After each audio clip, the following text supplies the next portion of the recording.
tunay na anak. Nararamdaman ko lahat ng pagmamahal mo. Before we sleep, Happy Mother's Day! Naniniwala ako na it takes a village to raise a child. Kaya nandito kami sa labas para makapagkwentuhan sa communities to talk about their mothers at nanay-nanayan nila. Kaya let's go, tara!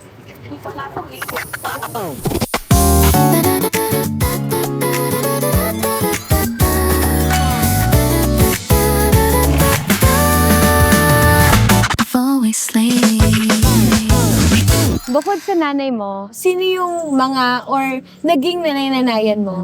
Siguro yung ate ko na. Yung lola ko po or Yeah. kaya yung kapatid ko pong babae. Yung tita ko po, si Tita May, sa Bulacan. Shout out. Yes. Normally, mga tita, kamag-anak, ganun. Pero, firstly, i-recognize ko muna yung father ko. Yung ano ko po, yung lola ko po. Kasi po, din po ko sa kanya lumaki. Magmula nung pinanganak po ako. Ano yung best memory mo sa mga naging nanay-nanayan mo? Siguro pag may birthday sa bahay, medyo madalas siya nangyayari kasi madami kami sa bahay.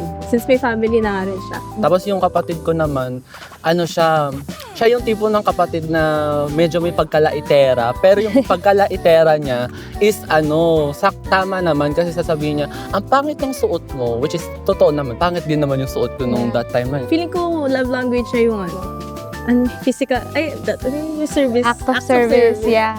Kasi lagi siya, magluluto siya kahit na sobrang, galing pa siyang office, sasabihin niya, bawal bumili or magbibili ng ganito kasi magluluto siya ng ganyan. I studied outside our province as early as the age of 11.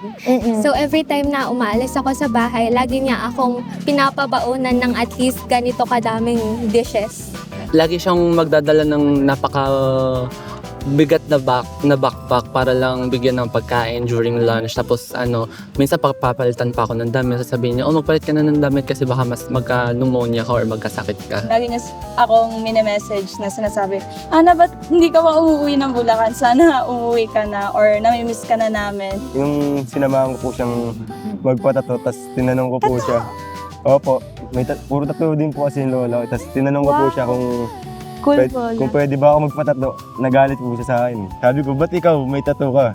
Sabi niya, tsaka na pag kaya mo nang buhayin yung sarili mo, yun po sabi niya sa akin. Yung lola ko super strict as in super overprotective niya na hindi kami pinapalabas kasi sasabihin niya, ay, bawal ganito kasi mamaya masugatan ka. Tapos nung araw na na-disgrasya po ako, nabundol po ako ng motor nun.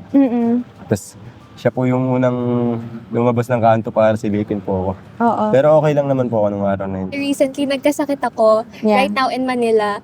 And taga-province po ako, like I'm 11 hours away from here. Sinabi ko lang na may sakit ako. And the next thing I know, may kumakatok na sa door ng dorm namin. Wow. She's really taking care of me and readying me for the outside world and Yeah. outside of my comfort zone, lalo na mag-aaral ako to pursue my dreams and she's very supportive of that. Wow. Meron ka namang message sa nanay-nanayan mo? To my grandmother and my sister, thank you sa laging pagsuporta sa akin. Kahit alam ko na napapagod na kayong intindihin ako. Thank you kasi bukod sa pagiging ate and nanay na rin, naging best friend na rin. Sa lahat ng mga nag-alaga sa akin, sa lahat ng naging nanay sa akin, I really appreciate everything that you've done. Kahit hindi mo ako tunay na anak, nararamdaman ko lahat ng pagmamahal mo. Hindi po kayo nagkamali ng turo sa akin bilang apo nyo. Maraming salamat po sa lahat talaga. Wow! Thank you very much sa lahat ng mga nakakwentuhan ko today at na-realize ko based sa mga kwentong to na para sa growth ng isang tao, kailangan pinagtutulungan. Hindi lang isa ang source ng pagmamahal, kundi marami pa, di ba? So, it really takes a village to raise a child. And kagaya na nangyari sa akin, I want to take this time to honor also my very own mother and mga naging nanay-nanayan. Maraming salamat sa pag-aaruga, sa lahat ng binigay niyong pagmamahal sa akin at time. Yun lang. Happy Mother's Day. Thank you. At ako din pala, oh my gosh. Ako din. Nanay din pala ako. Happy Mother's Day to myself. Yeah. Bye-bye! Sobrang